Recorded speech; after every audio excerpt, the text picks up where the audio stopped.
Musa bertemu Tuhan di Gunung Sinai saat Musa membawa 2 loh batu. Dan kemudian Tuhan bersama Musa saat membelah laut. Nah, yang dimaksud Tuhan ini siapa? Apakah Bapa itu sendiri atau siapa?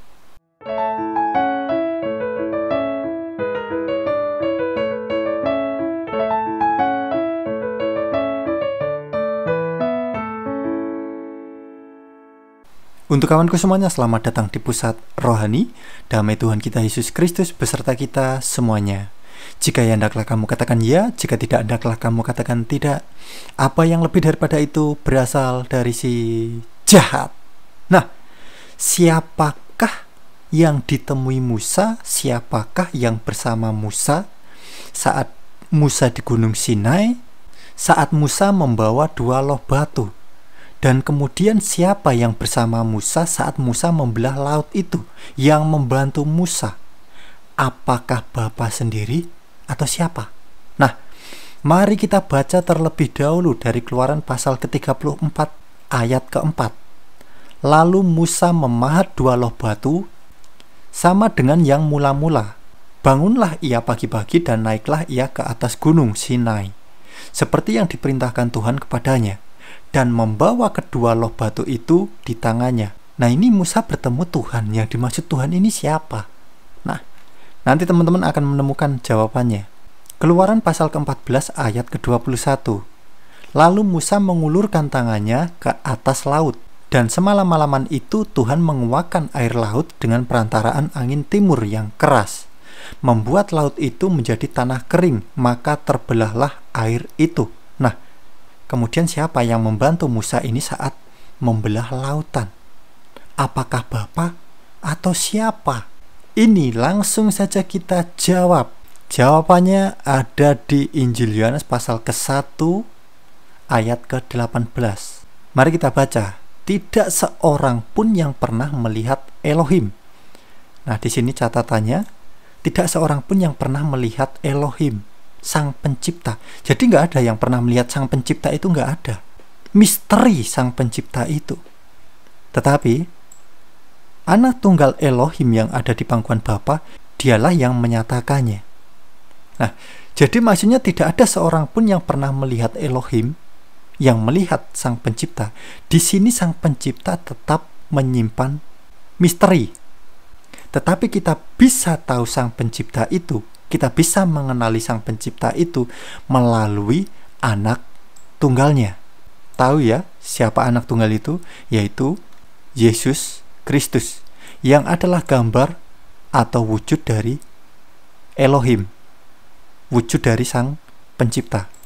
Jadi jelas ya, Sang Elohim atau Sang Pencipta yang misteri itu, kita bisa mengenalinya melalui suaranya atau firman-Nya atau Anak Tunggalnya, yaitu Yesus Kristus.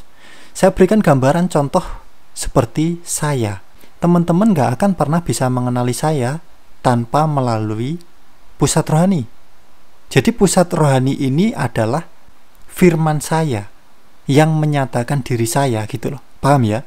Jadi kalau kalian mengenal pusat rohani, ya kalian mengenal saya. Kalau kalian tidak mengenal pusat rohani, ya otomatis kalian gak akan kenal saya. Oke, lanjut. Kolose pasal ke-1 ayat ke-15. Ia adalah gambar Elohim yang tidak kelihatan, yang sulung lebih utama dari segala yang diciptakan. Jadi ia, Sang Firman ini atau Yesus Kristus, adalah gambar dari Elohim. Jadi Yesus Kristus ini wujud atau gambar atau suaranya dari Sang Elohim, Sang Pencipta. Jadi kalau teman-teman mengenal Yesus, ya teman-teman mengenal Sang Pencipta itu. Karena Yesus adalah firman, suara, wujud, gambar dari Sang Pencipta, Sang Elohim. Sama seperti halnya kalau teman-teman mengenal pusat rohani, ya teman-teman mengenal saya. Kalau teman-teman nggak mengenal pusat rohani, ya teman-teman tidak akan pernah mengenal saya. Kalau teman-teman tidak pernah mengenal Yesus, ya teman-teman tidak akan pernah mengenal siapa Sang Pencipta itu, Elohim itu, gitu loh. Yesus adalah Alfa dan Omega. Wahyu pasal ke-22 ayat ke-13. Aku adalah Alfa dan Omega, yang pertama dan yang terkemudian, yang awal dan yang akhir. Injil Yohanes pasal ke-14 ayat ke-9. Kata Yesus kepadanya, "Telah sekian lama aku bersama-sama kamu, Filipus, namun engkau tidak mengenal aku. Barang siapa telah melihat aku, ia telah melihat Bapa. Bagaimana engkau berkata, tunjukkanlah Bapa itu kepada kami?" Di sini saya akan blok ya. Poinnya di sini loh. Barang siapa telah melihat Yesus, ia telah melihat Bapa. Karena Yesus adalah wujud, gambar, suara, firman dari Bapa itu. Jadi orang yang melihat Yesus, orang yang mengenal Yesus, ya dia melihat, dia mengenal Bapa, Sang Pencipta itu. Kalau teman-teman mengenal Pusat Rohani, teman-teman mendengarkan suara di channel Pusat Rohani ini, ya teman-teman mendengarkan saya, teman-teman mengenali saya, gitu loh. Tanpa Pusat Rohani, kalian tidak akan mengenal saya. Tanpa Yesus Kristus, kalian tidak akan mengenal siapa Bapa, siapa Sang Pencipta. Injil Yohanes pasal ke-8 ayat ke-58. Kata Yesus kepada mereka, "Aku berkata kepadamu, sesungguhnya sebelum Abraham jadi, aku telah ada." Poin. Sesungguhnya sebelum Abraham jadi, sebelum Bapak Abraham ini ada di dunia ini, Yesus Kristus sudah ada. Karena Yesus Kristus adalah Alfa dan Omega. Sejak awal Yesus Kristus ini ada.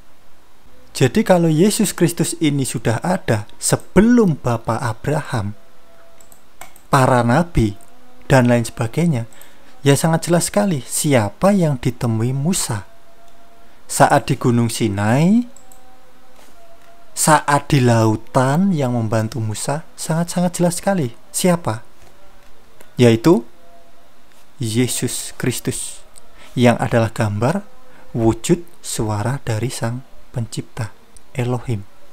Oke? Nah, baik kawan, cukup sekian dulu video kita kali ini. Semoga teman-teman, saudaraku semuanya terberkati. Untuk teman-teman yang mungkin baru saja menonton video di channel YouTube Pusat Rohani, bisa dukung kami dengan cara tekan tombol subscribe-nya untuk mendukung channel ini agar terus berkembang dan mewartakan kerajaan Tuhan kita, Yesus Kristus. Nah, baik kawan, terima kasih sudah menonton video di channel YouTube Pusat Rohani. Damai Tuhan kita Yesus Kristus beserta kita semuanya. Terpujilah Tuhan kita Yesus Kristus. Amin.